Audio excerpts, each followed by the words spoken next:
আমরা যে রুমটায় ছিলাম সেটা একটু রুম ট্যুর দেখিয়ে দিই। এটা ওয়াশরুম ছিল, আর এটা পুরো রুমটা, এটা জায়গা, আর এখানে আলাদা একটা ওয়াশরুম আছে।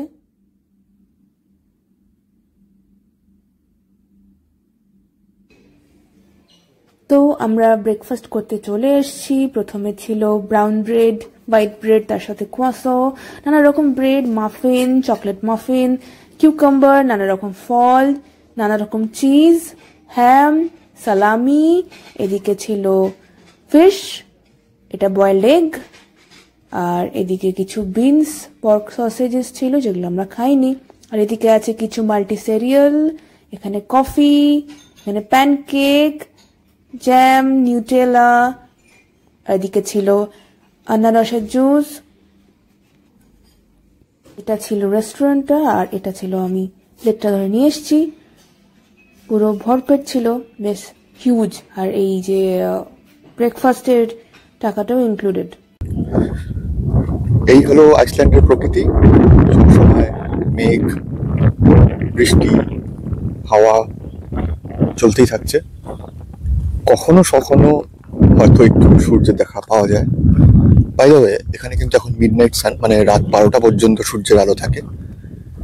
কালকে ঘুমাতে ঘুমাতে 11:30টা বেজেছিল, তখনও দেখলাম ভালো সূর্যের আলো রয়েছে।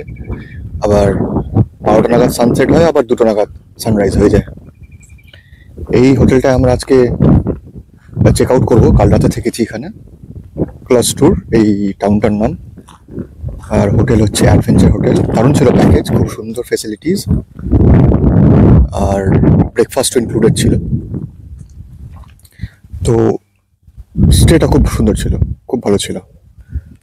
এখান থেকে আজকে একটু পরে বেরিয়ে যাবো আমরা চেক আউট করে আবার নেক্সট টাউন, সেখানে আবার রাত্রিবাস। এইভাবেই আমরা পুরো প্ল্যানটা করেছি। মোটামুটি 7 নাইটসের ট্যুর আমাদের। লাস্টের 2টো দিন আমরা এখানকার ক্যাপিটাল রেকেভিক, ওখানে থাকবো, আর বাকি 4 রাত আমরা এক এক দিন এক একটা টাউনে থাকছি। এখানকার চেষ্টা করছি সেখানকার সারাউন্ডিং প্রাকৃতিক সৌন্দর্য উপভোগ করার, আর যা যা কাছাকাছি যা যা স্পটস আছে সেগুলোকে কভার করে তারপরে আমরা হোটেলের দিকে চলে আসছি এভরি ইভিনিং। হয়েছে ব্রেকফাস্ট? হয়েছে? হ্যাঁ, ব্রেকফাস্টটা খুব ভালো ছিল। যেখানেই যাচ্ছি একটা করে ওয়াটারফল পড়ছে রাস্তায়, ছোট বড়, আর আমরা দাঁড়িয়ে পড়ছি দেখার জন্য। এখানে ওয়াটারফলের সৌন্দর্য একটু ডিফারেন্ট, মানে পাহাড়গুলো একটু অদ্ভুত দেখতে, কালো কালো, অ্যান্ড তার মধ্যে আবার একটু সবুজ আভা রয়েছে। আর ওয়াটারফল গুলো একটু অদ্ভুত ধরনের, একটু ডিফারেন্ট, খুবই ডিফারেন্ট, মানে অন্যান্য জায়গার ওয়াটারফলের সাথে তুলনা করা যায় না। সত্যি, মানে এখানে পাহাড়গুলো সব তৈরি হচ্ছে বেশিরভাগই ভলকানিক এরাপশন থেকে, তাই জন্য হয়তো একটু ডিফারেন্ট দেখতে একদমই। খুবই খুবই ইউনিক এখানকার ল্যান্ডস্কেপ। এটা আমরা যেখানে আছি সেখান থেকে 5 মিনিটস গাড়িতে লাগলো। হ্যাঁ, কাছেই। আমরা চেক আউট করে বেরিয়েছি, করে অন্য জায়গায় যাচ্ছি নেক্সট লোকেশনের জন্য। আর রাস্তায় এই ওয়াটারফলটা পড়লো, তাই দাঁড়ালাম।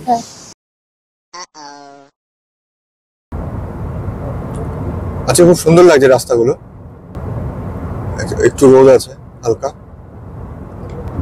তো আজকে আমাদের 3 নম্বর দিন, তৃতীয় দিন শুরু হলো, তাই তো? হালকা রোদ পড়ছে বলে পাহাড়গুলো খুব সুন্দর লাগছে, সবুজ সবুজ মিশ্রিত কালো পাহাড়।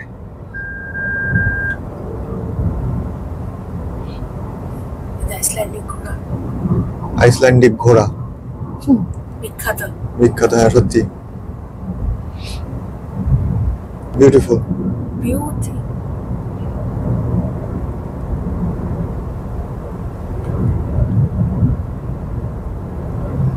রোদ উঠলে কিন্তু বেশ তাপ লাগছে, যেহেতু একদম এটা যেহেতু আর্কটিক রিজিয়ন, মানে মেরু প্রদেশের মধ্যেই পড়ে। বাট যখন রোদ থাকে না তখন যে হাওয়াটা, ঠান্ডা হাওয়াটা দেয়, সেটা সত্যি নেওয়া যায় না। মানে এই গরমকালেও কালকে যে হাওয়াটা দিচ্ছিল আর সাথে বৃষ্টি হচ্ছিল, মানে আমরা পুরো ডাউন হয়ে গেছিলাম জাস্ট বৃষ্টিতে ভিজে।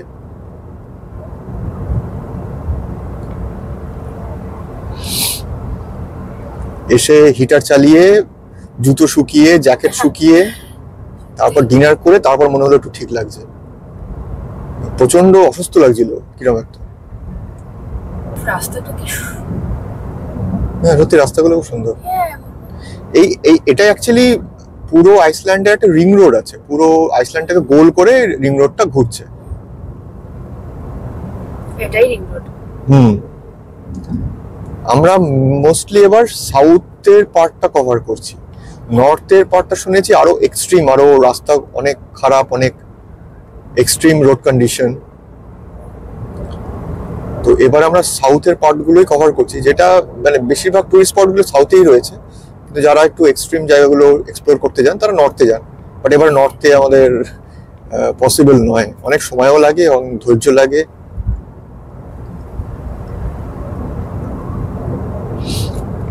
মাঝে মাঝে রাস্তাটাই হারিয়ে যাচ্ছে দেখতে। হ্যাঁ সামনে হচ্ছে রাস্তা নেই, মানে আমি একটু ভয় পেয়ে যাচ্ছি যাতে যাতে। এই রাস্তার মাঝে মাঝে যেতে যেতেই ছোট বড় মাঝারি ওয়াটারফলস দেখা যাচ্ছে। প্রত্যেক 2 মিনিট অন্তর একটা করে ওয়াটারফল আছে।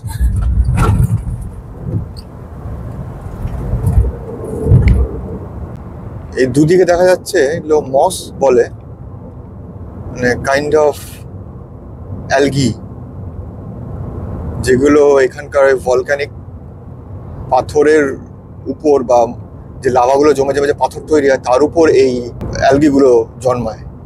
এটা খুবই কমন সিনারি আইসল্যান্ডের। মনে হয় যেন পাথরের উপর ধূসর রঙের বরফ পড়ে আছে, বাট এটা অ্যাকচুয়ালি অ্যালগি, এক ধরনের উদ্ভিদ।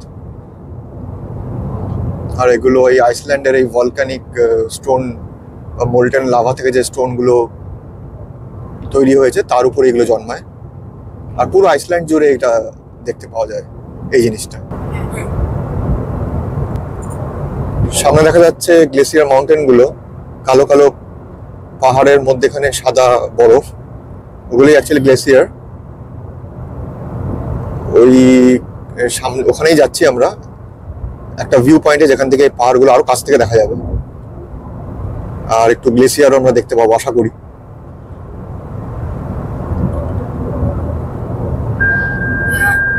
যেভাবে গ্লোবাল ওয়ার্মিং এর কারণে মেল্ট হয়ে যাচ্ছে আইস, হ্যাঁ হয়তো এক সময় পুরো পাহাড়টাই আবৃত ছিল গ্লেসিয়ারে, এখন কমে কমে এখানে এসে দাঁড়িয়েছে। গ্লেসিয়ারও আইসল্যান্ডের আর একটা অ্যাট্রাকশন, অনেকে গ্লেসিয়ার অ্যাডভেঞ্চারও করেন, হাইক করতে যায়। হ্যাঁ, আমরা হাইক করছি না, আমরা হাইক করছি কথা হচ্ছে আমরা পারবো না।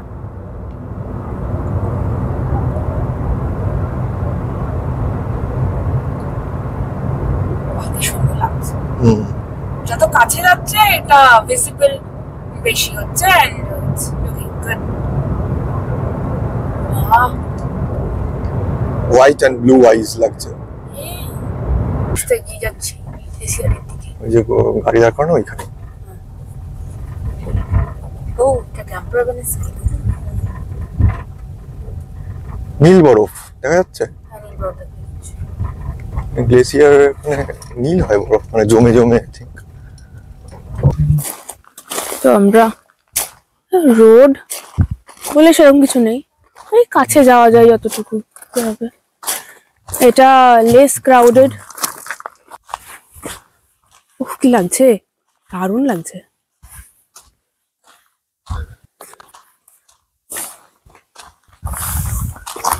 গ্লেসিয়ার আইসের first look.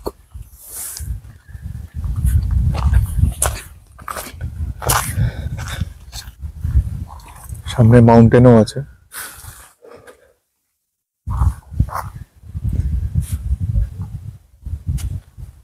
White and bluish ice, glacier ice সামনে।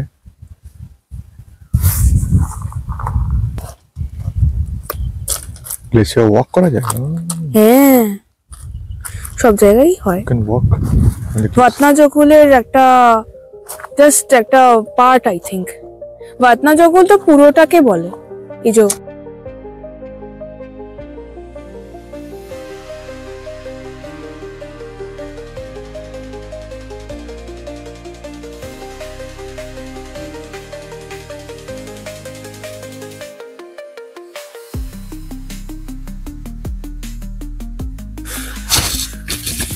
অদ্ভুত জায়গা।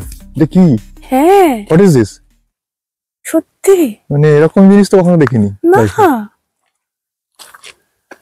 এন্ড সত্যি আইস গুলো ব্লু, সি? হ্যাঁ কোনো আর্টিফিশিয়াল ব্যাপার নেই। আই থিঙ্ক যেগুলো পুরনো আইস হ্যাঁ, অনেক সেগুলো অনেক হাজার বছর ধরে blackish জমে আছে, type হয়ে গেছে। সেইগুলো ব্লুইশ টাইপ হয়ে গেছে। ও ব্লু, ওকে ওকে। এন্ড ব্ল্যাকটা হচ্ছে স্টোনটা যার উপরে হ্যাঁ হ্যাঁ আইস গুলো জমে রয়েছে। আর যেগুলো পুরনো আইস এগুলো কিন্তু অ্যাকচুয়ালি ব্লুইশ।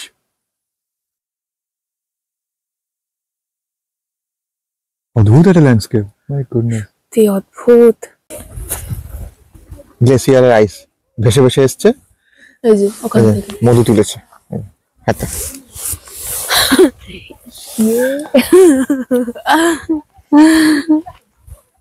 এই সামনে গ্লেসিয়ার থেকে বরফের টুকরো ভেসে ভেসে আসছে, মারাত্মক ঠান্ডা জল।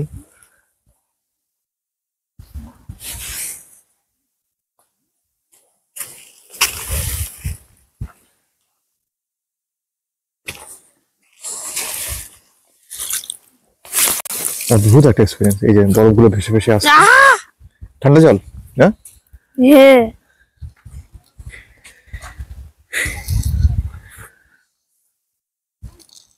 এই যে মধু মাছ ধরেছে, ফ্রেশ একদম, একদম ফ্রেশ গ্লেসিয়ার থেকে মাছ ধরে এনেছে।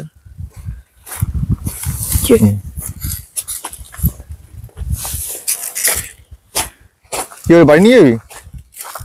হ্যাঁ, এটাকে আমি বাড়ি নিয়ে যাই, রেখে দেবো একদম টেনে টেনে তুললাম এটাকে।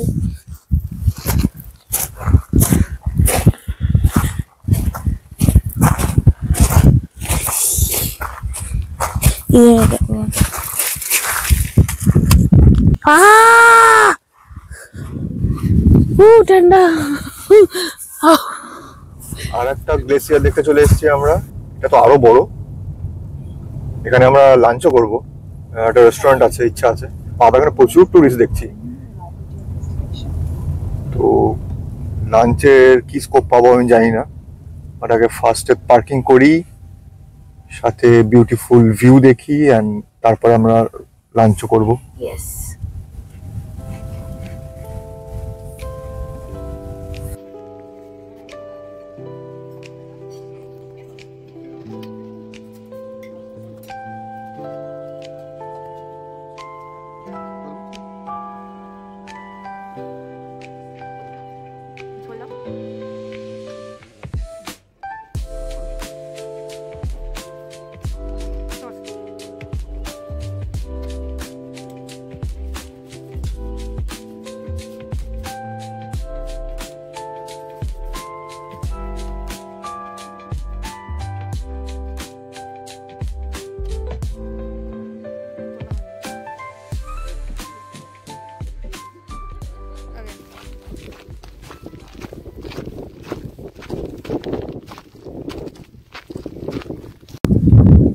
আর একটি মোহময় জায়গায় চলে এসেছি।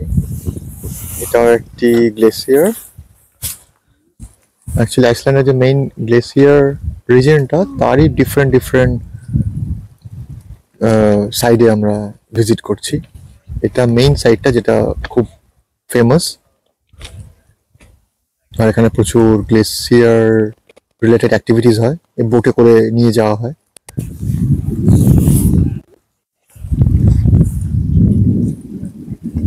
বরফ ভেসে যাচ্ছে,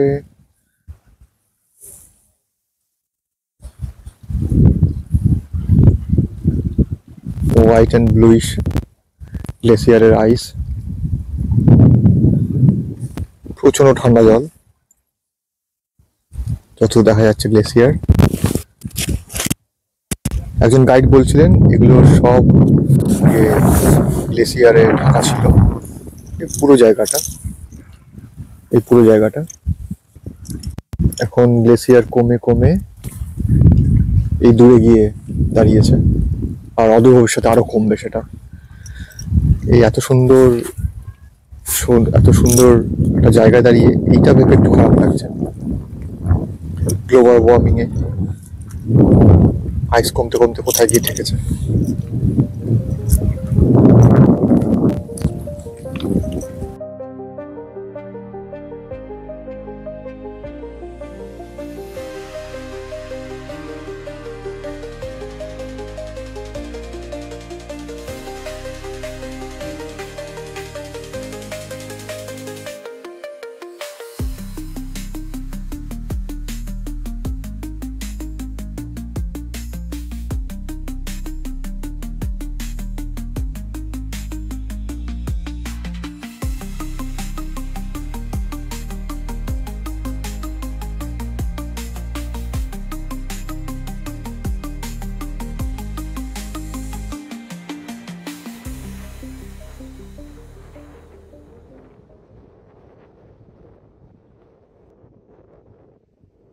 ওকে, সো আমরা এবার পৌঁছালাম নেক্সট ডেস্টিনেশন ডায়মন্ড বিচ, যেটা আমাদের লাস্ট যেখানে আমরা গ্লেসিয়ার দেখলাম সেখান থেকে প্রায় 30-40 মিনিট মতন লেগেছিল ড্রাইভ করে আসতে।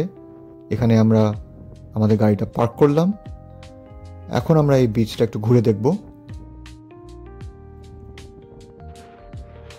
ডায়মন্ড বিচ কিন্তু ট্যুরিস্টদের জন্য খুবই পপুলার ডেস্টিনেশন। আর এই বীজটির এরকম নাম হওয়ার কারণ হচ্ছে এখানে বরফের টুকরোগুলোর উপর সানলাইট পড়ে খুব চকচক করে, একদম ডায়মন্ডের মতন। সেখান থেকে কিন্তু এই বীজটির নাম হচ্ছে ডায়মন্ড বিচ। এখানে সৌন্দর্য কিন্তু অপরিসীম। কালো বালির সৈকতের উপর নীলাভ সাদা বরফের মেলা অসাধারণ দেখতে লাগে। আর একদম হিমবাহ সংলগ্ন হওয়ার জন্য সবসময় এখানে প্রচণ্ড ঠান্ডা হাওয়া চলতে থাকে। হাওয়ার আওয়াজটা শোনাই যাচ্ছে। কিন্তু সৌন্দর্যের দিক থেকে কিন্তু এর কোনো জুড়ি নেই। আমরা ভালোই টাইম স্পেন্ড করলাম, বাট বেশিক্ষণ থাকতে পারবো না, কারণ ওয়েদার খুবই এক্সট্রিম এখানটায়, স্পেশালি হাওয়ার জন্য।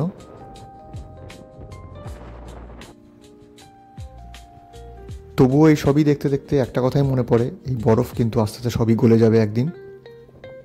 আর পৃথিবীর জলবায়ু যেরকম আছে এখন, সেখান থেকে অনেকটাই আরও বেশি পরিবর্তিত হয়ে যাবে। এরকম জলবায়ু আর হয়তো পাবো না আমরা ভবিষ্যতে। এই একটা কথা ভেবে একটু খারাপ লাগে।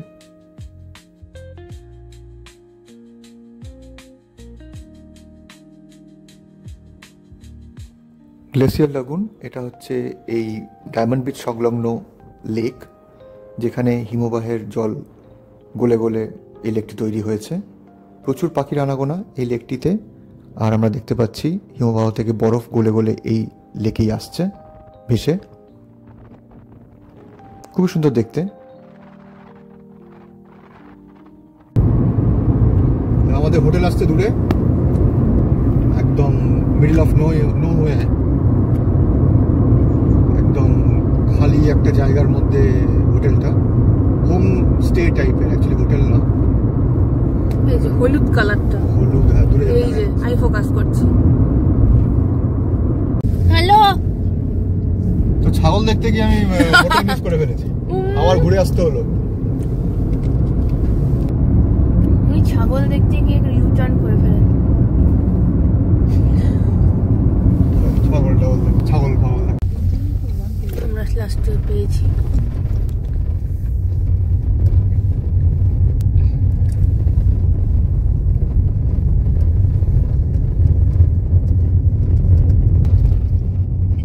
হলুদ বাইট পেয়ে গেছি আমরা।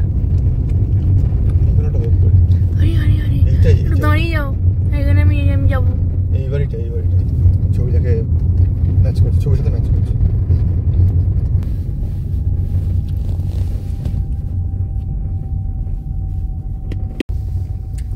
এই যে আমাদের যেখানে থাকবো তার পাশেই আইসল্যান্ডিক হর্সেস।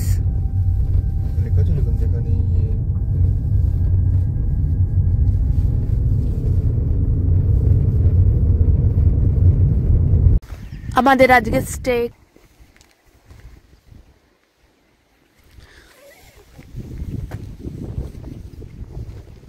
দূরে ওখানে হর্স ফার্ম, আমরা যাবো ওখানে ঘুরতে, একটু রেস্ট নিয়ে নিই, বা হয়তো কালকে দেখি কখন যাওয়া যায়। আর পাশে নর্থ সি একদম সামনে।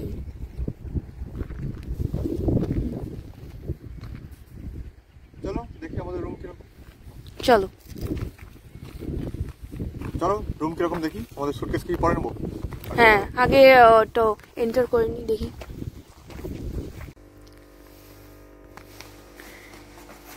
এটা ভেতরটা, আর এটা কিচেন, এখানকার এয়ারবিএনবি টাইপ।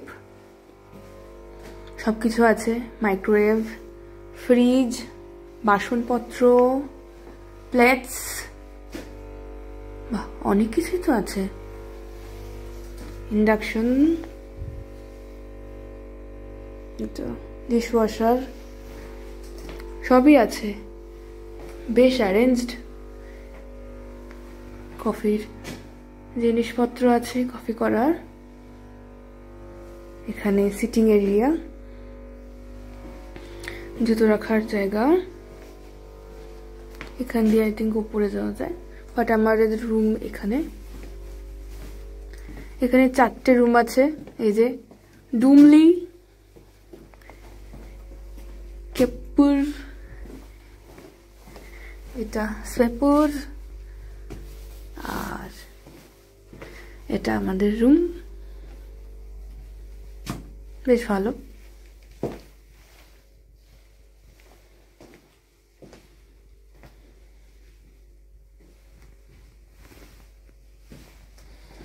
আর এটা ভিউ,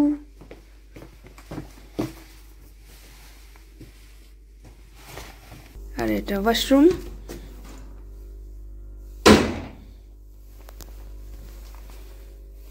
ভালো।